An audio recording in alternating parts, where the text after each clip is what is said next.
इंदौर शहर जो कि भारत का सबसे स्वच्छ शहर माना जाता है, जहाँ पे दूषित पानी पीकर कई लोगों की मृत्यु हो गई। अब खबर इंदौर से, जहां इंदौर में दूषित पानी के सेवन से 7 लोगों की मौत का दावा किया जा रहा है। आपको बता दें कि अब ये आंकड़ा बढ़कर 16 हो चुका है।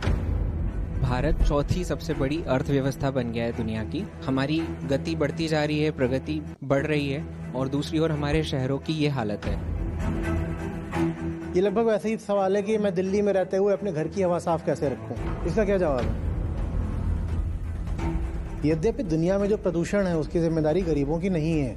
कुल मिलाकर के दुनिया का भी जो प्रदूषण है वो अमीरों का ही फैलाया हुआ है। लेकिन अमीर फैलाता भले ही ये प्रदूषण, लेकिन बर्दाश्त नहीं करता। वो फैला लेगा प्रदूषण, पर वो अपने लिए जो सबसे एडवांस्ड कटिंग एज टेक्नोलॉजी का फिल्टर होगा, एयर प्यूरिफायर, वो लगवा लेगा। गरीब प्रदूषण फैला भी लेगा और झेल भी लेगा, खा लेगा, पी लेगा। उसके पास कोई विकल्प नहीं है। अमीर होने का मतलब ये नहीं है कि 100 को गरीब करके अमीर बने। अमीर होने का मतलब समझते हो क्या है? तुम्हें संख्या बल ही बढ़ाना पड़ेगा। ये लोकतंत्र है, यहाँ हर सर के पास एक वोट होता है। जब तक ये सरों की संख्या नहीं बढ़ाओगे कुछ नहीं होगा। प्रणाम आचार्य जी। हाल ही में रिपोर्ट्स के अनुसार मतलब जापान को पीछे छोड़कर भारत चौथी सबसे बड़ी अर्थव्यवस्था बन गया है दुनिया की। और दूसरी ओर हम देखते हैं इंदौर शहर जो कि भारत का सबसे स्वच्छ शहर माना जाता है, वहाँ पे हाल ही में अभी एक घटना हुई है जहाँ पे दूषित पानी पीकर कई लोगों की मृत्यु हो गई। उसमें 5 महीने तक के बच्चे भी शामिल थे।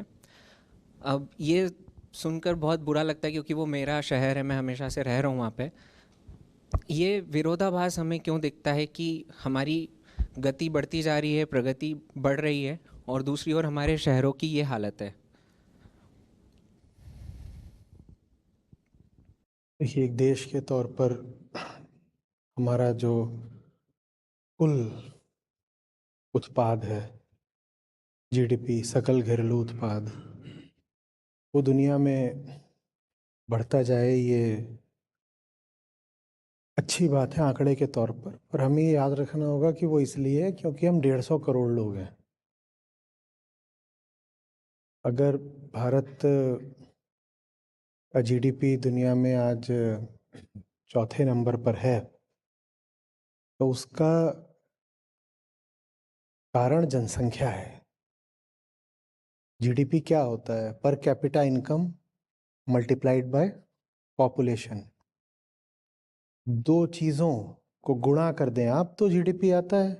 पर कैपिटा ले लीजिए, प्रति व्यक्ति आय, और उसको आपने किससे गुणा कर दिया? ये कितने लोग हैं, कितने व्यक्ति हैं, जनसंख्या। इन दोनों में जिसका ज़्यादा योगदान है हमारे जीडीपी में वो जनसंख्या है। हमारी जो प्रति व्यक्ति आय है वो दुनिया में अभी भी हमको मिडिल इनकम में भी नहीं लाकर रखती। हम मिडिल इनकम से भी अभी ज़रा नीचे हैं प्रति व्यक्ति आय के संदर्भ में। और एक बात उसमें और भी है कि जीडीपी माने एक एग्रीगेट, माने एक योग, टोटल, जिसको बहुत बढ़ा देता है उन लोगों का योगदान जो जनसंख्या के शीर्ष 1% में है।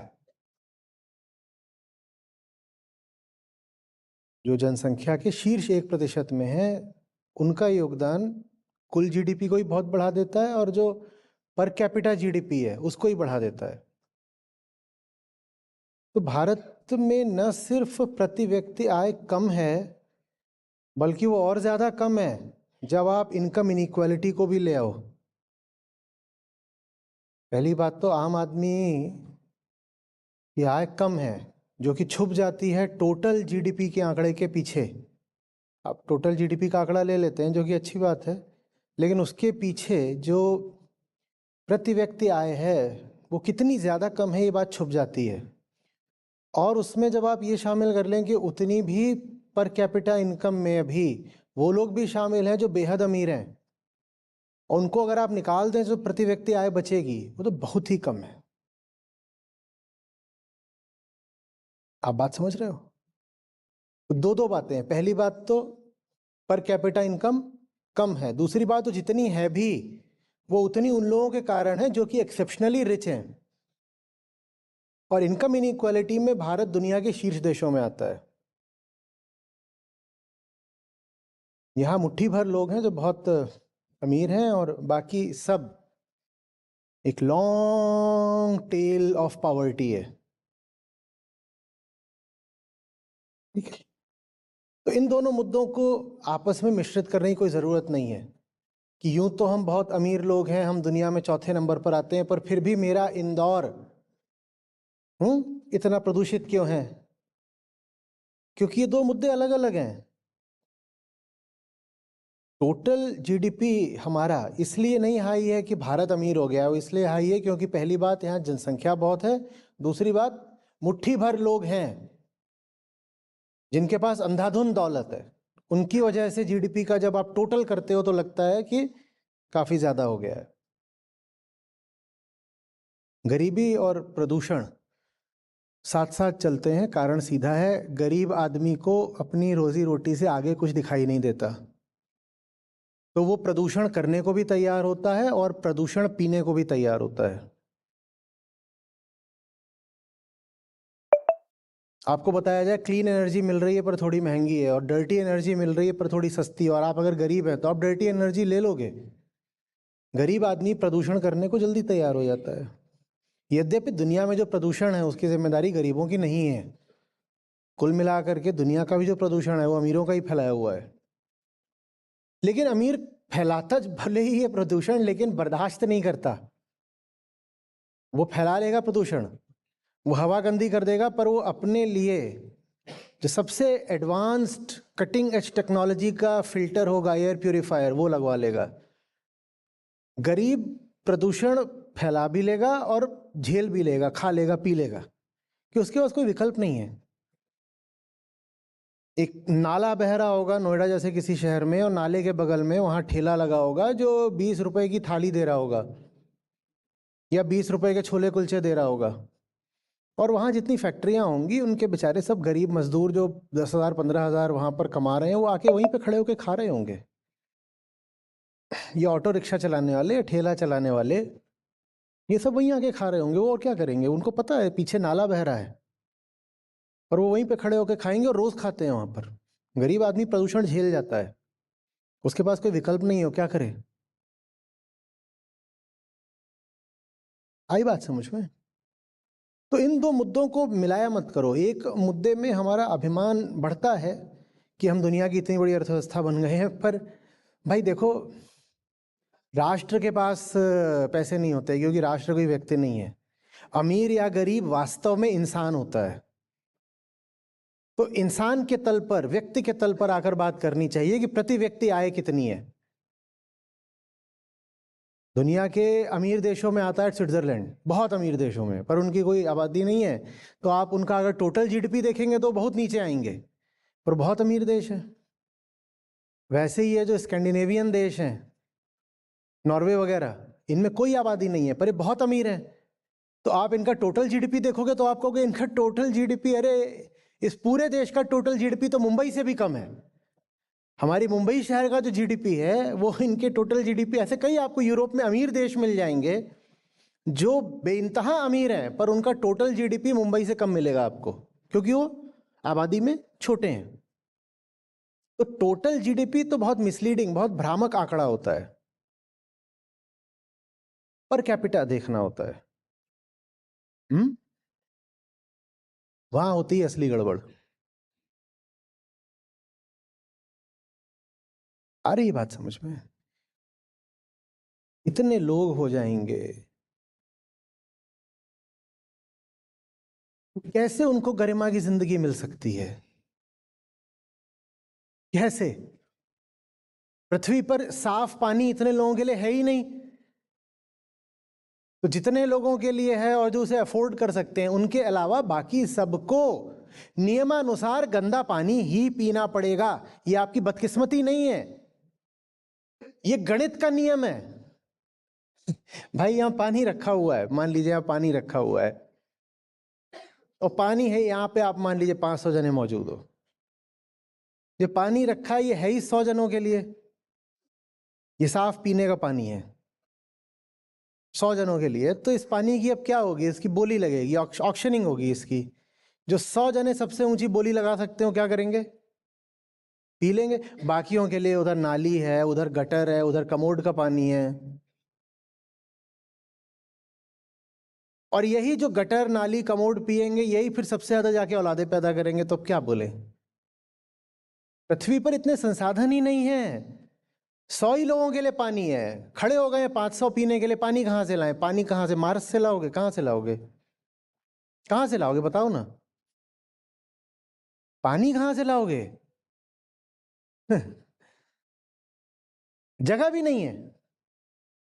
बड़े शहरों में जाकर देखो वहां लोग कैसे रह रहे हैं, जगह भी नहीं है पृथ्वी पर इतनी। और जगह अगर चाहिए तो जंगल काटो, और अगर जगह चाहिए तो एकदम छोटे छोटे कमरों वाली इमारतें बनाओ, उसमें लोगों को अपार्टमेंट दे दो, कबूतर खानों जैसे। गरिमा थोड़ी बचती है फिर। खाना भी नहीं है। इतने लोग पैदा करोगे, उनके लिए खाना कहां से आएगा? खाना तो जमीन ही पैदा करेगी ना, और जमीन सीमित है। और जमीन अगर चाहिए तो जंगल काटो। तो अब समझ रहे हो कि प्रकृति के विनाश का भी सबसे बड़ा कारण जनसंख्या ही है, और प्रदूषण और प्रकृति का विनाश साथ साथ चलते हैं। हम जितने हो गए हैं पृथ्वी पर, होमोसेपियंस, पृथ्वी इतने झेल ही नहीं सकती, बात खत्म। एक सीधा सा तथ्य है, क्यों नहीं स्वीकार कर लेते? भाई जिस जगह पर 5 लोगों को होना चाहिए था वहां 50 बैठे हुए हैं। अब गंदगी फैलेगी कि नहीं फैलेगी, बोलो? ट्रेन में जनरल का डब्बा है, और जितनी उसकी कैपेसिटी है उससे 4 गुना ज्यादा लोग ठुसे हुए हैं। कभी कोई चला है ऐसे डब्बे में? मैं चला हूं। वो बहुत साफ रहता है, कैसा रहता है? कितने लोगों ने रोक कर रखी है कि स्टेशन आ जाएगा तब कर लेंगे, इसमें नहीं कर सकते। कितने लोगों ने रोक के रखी, मैं इसमें तो नहीं जा सकता। ये करती है जनसंख्या।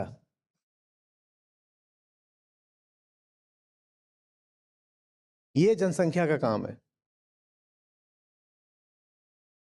कोई भी जगह जो आप कहते हो ना कितनी सुंदर है, कितनी साफ है, ओ माय गॉड, वो सिर्फ इसलिए क्योंकि वहां लोग नहीं है। यहाँ आप गोवा आए हो, यहाँ की आबादी बहुत कम है। जानते हो कुल इतनी आबादी है? गोवा की आबादी इतनी कम है कि जितनी आबादी है उतने हर साल यहाँ टूरिस्ट आते हैं। इतनी कम आबादी है, मेरे ख्याल 10 लाख के आसपास, बस इतनी। और ये प्रदेश है पूरा।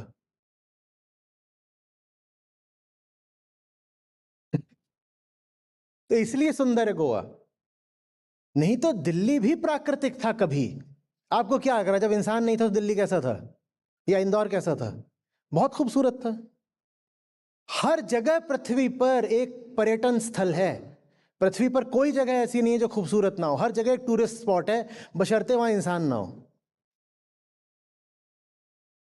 आज भी आप जिन जगहों पर शहरों से भागकर जाते हो, वही जगह होती हैं जहां इंसान नहीं होता। और कौन सा होता है टूरिज्म, इंसान ना हो। आपके पास पैसा बहुत आ जाता है तो आप जानते हो अपने लिए क्या खरीदते हो? स्पेस। स्पेस माने क्या? वहां मैं हूं और इंसान नहीं है। आप होटल में अपने लिए बड़ा कमरा ले पाते हो क्योंकि आपके पास पैसा आ गया है। उसका मतलब क्या है? यहां मैं हूं पर जनसंख्या नहीं है।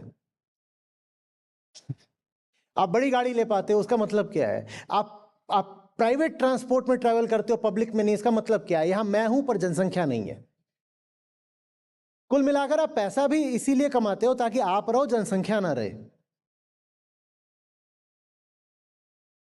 और गरीब को सजा ये मिलती है कि उसे जनसंख्या झेलनी पड़ती है, स्लम झेलना पड़ेगा। ये गरीबी की सजा है कि तुम जहां रहोगे वहीं 4 और खड़े होंगे, और वो 4 खड़े होते हैं वो सिर्फ आपके शरीर के आसपास नहीं होते, वो आपके मन में प्रवेश कर जाते हैं। ये और बड़ी सजा है। दिन रात इंद्रियां जिसको देखेंगी, शरीर जिसको स्पर्श करेगा, इतने पास खड़े होते हैं कि नाक भी उनको सूंघ सकती है, तो वो मन में घुस जाते हैं आपके। कोई आपकी निजता बचती नहीं, आपकी हस्ती ही नहीं बचती।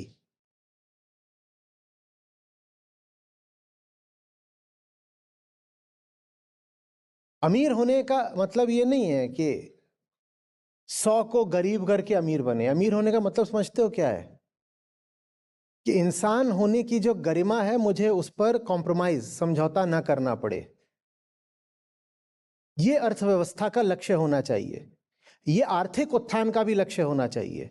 ये नहीं कि तुम्हारे पास बेइंतहा दौलत है लुटाने के लिए और लग्जरी के लिए, पर इतना पैसा होना चाहिए कि कोई तुम्हारे कंधे से कंधा मार के ना चल रहा हो, कि तुम खड़े हो बस में या मेट्रो में या लोकल में तो तुम्हें दूसरे को सूंघना ना पड़े। यही अर्थव्यवस्था का लक्ष्य है। इससे ज्यादा भी अगर है तो वो भी प्रदूषण करेगा। कि एक आदमी अकेला लिमोजीन पर बैठ के जा रहा है और अपने लिए इतनी प्राइवेट स्पेस निकाल ली है और लिमोजीन धुआं ही धुआं मार रही है, और उसकी मैन्युफैक्चरिंग में भी खूब प्रदूषण हुआ है। ना हमें वो गरीबी चाहिए जिसमें एक ऐसे 8x8 के क्षेत्र में 4 लोग रह रहे हों, ना वो गरीबी चाहिए। ना हमें वो अमीरी चाहिए कि एक आदमी चल रहा है कार में जो वहां से वहां तक की है और दुनिया भर पर धुआं छोड़ता हुआ चल रहा है। सस्टेनेबिलिटी चाहिए।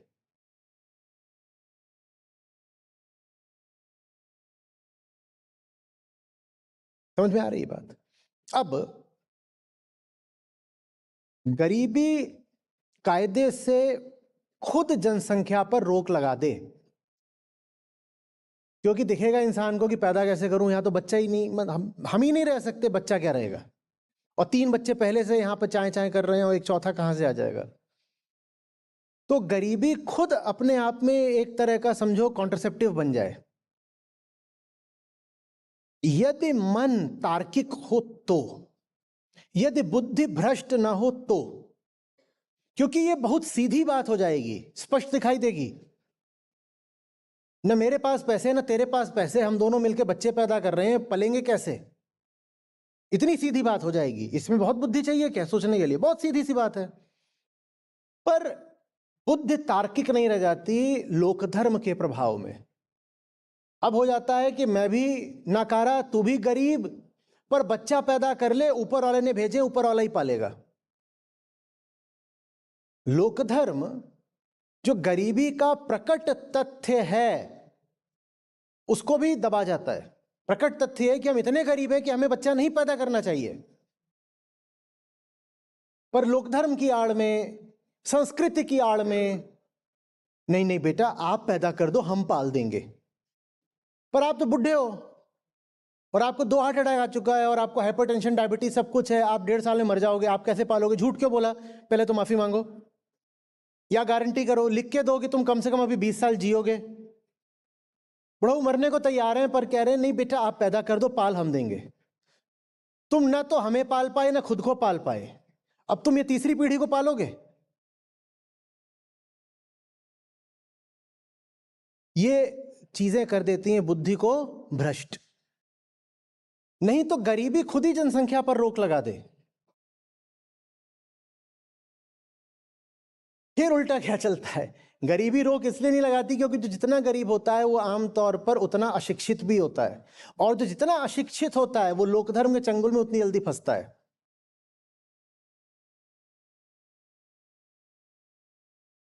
जहां अशिक्षा जितनी ज्यादा होती है वहां लोकधर्म की जड़ें उतनी गहरी होती हैं। ये दोनों बिल्कुल साथ साथ चलते हैं। तो गरीब इसलिए पैदा करा जाता है क्योंकि उसको लग रहा है कि ये तो परंपरा और संस्कार की बात है, और अमीर इसलिए पैदा कर लेता है, कहता है because I can afford it.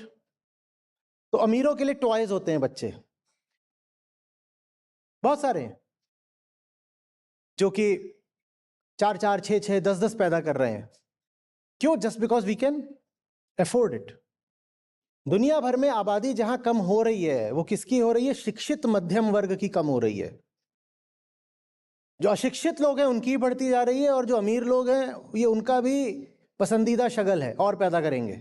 Celebrities, politicians, industrialists, actors, players, इनके खूब बच्चे होते हैं और कई कई बीवियां होती हैं। क्योंकि वी कैन अफोर्ड इट।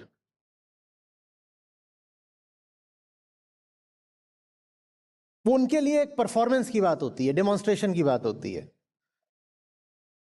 ये देखो, ये मेरा कुनबा है।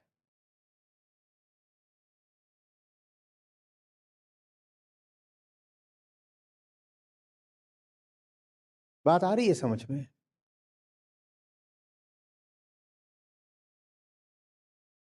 अमीरों को, जो जो वो वाले अमीर हैं, उन्हें फर्क नहीं पड़ता पृथ्वी बर्बाद हो जाए तो। गरीबों को पता ही नहीं चल रहा कि पृथ्वी बर्बाद हो रही है।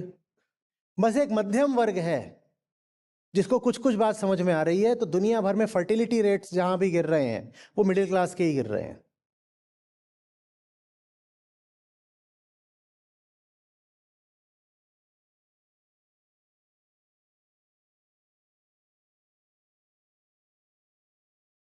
मिडिल क्लास बनती कैसे है? मिडिल क्लास बनती है गरीबों में शिक्षा के आने से। चीन ने खड़ी करी है एक जबरदस्त मिडिल क्लास। 1980 के आसपास भारत और चीन की मिडिल क्लास, मध्यम वर्ग, लगभग एक आकार की थी। आज चीन की जो मिडिल क्लास है वो भारत से कई गुना बड़ी है संख्या में। क्यों? क्योंकि वहां दौलत कुछ लोगों के पास इकट्ठी नहीं हुई। पहली बात तो वहां जो वैल्यू क्रिएशन हुआ वो भारत से कहीं ज्यादा हुआ, और जो हुआ उसका डिस्ट्रीब्यूशन भारत की अपेक्षा ज्यादा यूनिफॉर्म था। आज जितने बिलियनियर मुंबई में हैं उतने चीन के किसी शहर में नहीं है, जबकि चीन का जीडीपी भारत से 4-5 गुना हो गया। चीन का जीडीपी हमसे कई गुना है, लेकिन जितने बिलियनियर हमारे एक मुंबई में हैं उतने चीन के किसी शहर में नहीं है। हमने पहली बात तो वैल्यू क्रिएशन कम करा, और जो करा भी वो किसके हाथ चला गया? कुछ लोगों के हाथ चला गया। तो हमारे यहाँ मिडिल क्लास पैदा ही नहीं होने पाई। हमारी मिडिल क्लास बहुत छोटी रह गई, क्योंकि मिडिल क्लास तब आती है जब जो वैल्यू है वो सिर्फ क्रिएट ही नहीं हो, डिस्ट्रीब्यूट भी हो।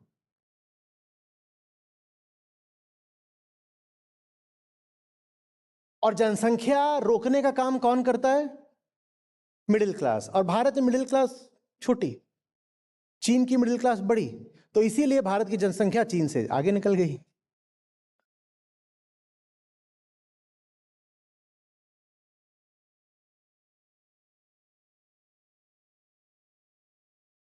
बात आ रही है समझ में कुछ? पॉल्यूशन और पॉपुलेशन, इनका चोली दामन का साथ है।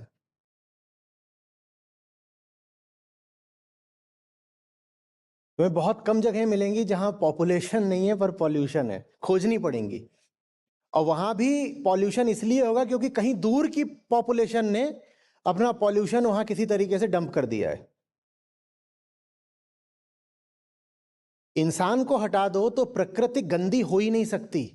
प्रकृति में गंदगी जैसी कोई चीज नहीं होती। कोई गंदा जंगल बताओ, बताओ। वहां सब इतने सारे पशु रहते हैं, पक्षी रहते हैं, मलमूत्र नहीं करते क्या? करते हैं ना। पर गंदा जंगल बताओ। प्रकृति को पता है हर चीज की कैसे रिसाइकलिंग करनी है, कैसे एब्जॉर्प्शन करना है, रीयूज करना है। जो चीजें हमारे लिए इनोवेटिव टेक्नोलॉजी होती हैं वो प्रकृति में पहले से ही मौजूद है, वो प्रकृति की व्यवस्था का हिस्सा है। कोई गंदा जंगल देखा है आज तक? आपको जब किसी बहुत निर्मल सुरम्य स्थान की तस्वीर पेश करनी होती है तो आप कहते हो look at these virgin word and pristine jungles. पर वहां भी तो वो सब जानवर लोग हैं जो हग रहे हैं। तो गंदा क्यों नहीं हुआ? उसको क्यों दिखा रहे हो कि ये देखो ये कितना प्यारा अनछुआ जंगल है? क्योंकि प्रकृति को सफाई रखनी आती है, इंसान को नहीं आती। क्योंकि इंसान इकलौता है जिसके पास क्या है? अहंकार। और अहंकार माने गंदगी। वो जो भीतर की गंदगी होती है ना, वो बाहर प्रदूषण के रूप में दिखाई देती है। मनुष्य के भीतर की ही गंदगी बाहर प्रदूषण के रूप में दिखाई देती है। भगवत गीता में कृष्ण जिस धुएं की बात करते हैं ना, कि भीतर तो बोध रूपी प्रकाश है ही, पर उस पर अहंकार रूपी धुआं छाया रहता है। वही भीतरी धुआं बाहर स्मॉग के रूप में दिखाई देता है। और भीतर जो कामना की, द्वेष की, ईर्ष्या की, वासना की आग जल रही है ना, वही बाहर ग्लोबल वार्मिंग के रूप में दिखाई देती है।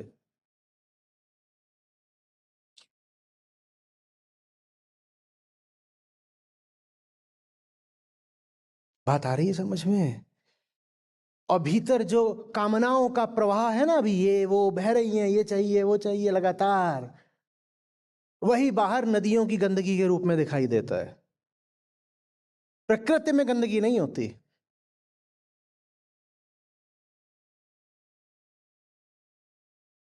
इंसान की मौजूदगी ही गंदगी है, और जितने ज्यादा इंसान फिर उतनी ज्यादा गंदगी।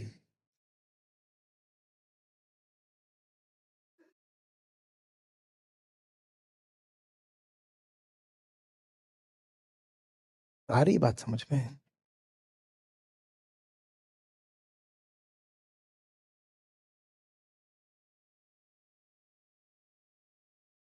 प्रणाम आचार्य जी। We are in the manufacturing of cement. तो अभी आपने जैसा बताया बॉटम लाइन के बारे में, I was able to relate a lot. तो हम लोग भी जिस तरीके से सीमेंट कंजम्पशन अगर 10% 15% बढ़ रहा है साल ब साल, तो हम भी चाहते हैं कि बॉटम लाइन हमारा 15%, अगर मार्केट बढ़ रहा है तो 20% से बढ़े। और जब से मुझे क्लाइमेट चेंज के बारे में समझ आया है, तो हमने कुछ चीज़ें ऐसी की है कि हम लोग जो हमारा रिसोर्स एलोकेशन है वो टुवर्ड्स ग्रीन सीमेंट के R&D में लगाना चालू किया है, कि और कैसे ग्रीन तरीके से हम चीज़ें कर पाए। पर अभी जब आप बोल रहे तो मुझे उस चीज़ पे भी सवाल आ रहा है कि हम क्या इस इंडस्ट्री में भी रहना चाहिए, नहीं रहना चाहिए, कि इसके अलावा कुछ और करना चाहिए, कि जो हम लोग का बॉटम लाइन है, रिसोर्स है, उसको कहाँ एलोकेट करना चाहिए।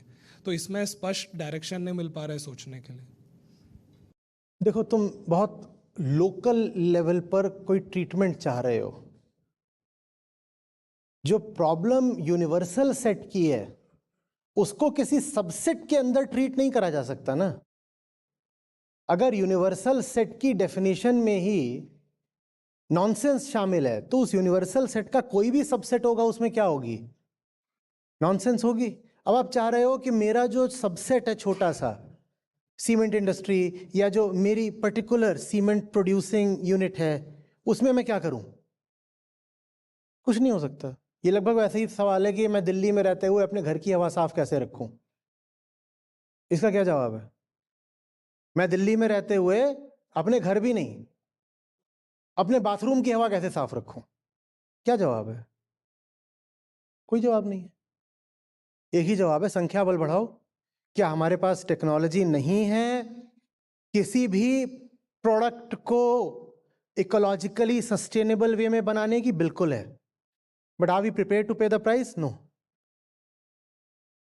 बहुत हद तक इसलिए क्योंकि इनिशियल एडॉप्शन में इकोनॉमिक्स ऑफ स्केल नहीं मिलती। और अगर जो कैपिटलिस्ट है वो शर्त रख देगा कि मैं तो शुरू ही तब करूंगा जब स्केल मिल जाएगी, तो तेरे शुरू किए बिना स्केल कैसे मिल जाएगी? शुरुआत में तो वो चीज महंगी ही पड़ेगी।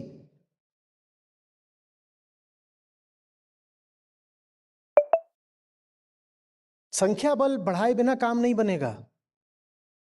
जब लोग ऐसे हो जाएंगे ना कि सीमेंट की बोरी पर पूछेंगे कि इस बोरी का कार्बन फुटप्रिंट बताओ, पहले लिखा होगा जब उस पर। वैसे मैंने जूते देखे जिन जूतों पे अब लिखा होता है कि इस जूते को बनाने में कितने किलो CO2 एमिट हुआ। वैसे सीमेंट की बोरी पर जब लिखा होगा, और वो एक कॉम्पिटिटिव एडवांटेज बन जाएगा कि साहब इस सीमेंट की बोरी का सबसे कम है कार्बन फुटप्रिंट, तो ये ज्यादा बिक रही है। उस दिन ये सब इंडस्ट्री वाले ठीक हो जाएंगे, लेकिन उसके लिए आपको संख्या बल चाहिए। और जब संख्या बल होगा तो आप सरकार भी ऐसी बना लोगे कि जिस बोरी का सबसे कम कार्बन फुटप्रिंट है वो सब्सिडाइज भी हो जाएगी। वो सब्सिडाइज भले ना हो, जो दूसरी वाली होगी उस पर ग्रीन टैक्स लगेगा, उस दिन हो जाएगा। आप नहीं समझ रहे हो, आप बस अपने लोकलाइज्ड एनवायरनमेंट में सॉल्यूशन लेने आ जाते हो। दुनिया ऐसी चल रही वैसी चले, बताइए मैं क्या करूं? कुछ नहीं हो सकता। तुम्हें संख्या बल ही बढ़ाना पड़ेगा। ये लोकतंत्र है, यहां हर सर के पास एक वोट होता है। जब तक ये सरों की संख्या नहीं बढ़ाओगे कुछ नहीं होगा।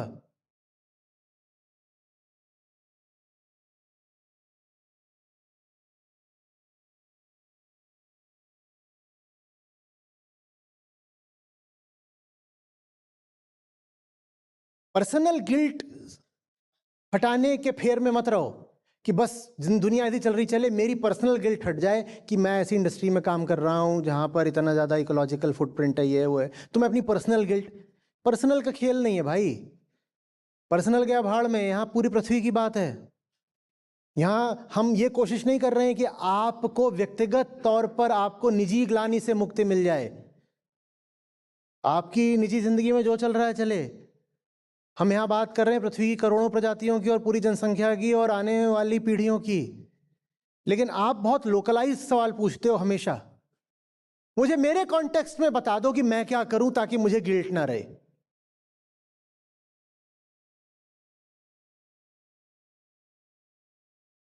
आचार्य जी, क्या क्लीन कुकिंग यूटेंसिल्स आते हैं? मैं अपने किचन में यूज करूंगी।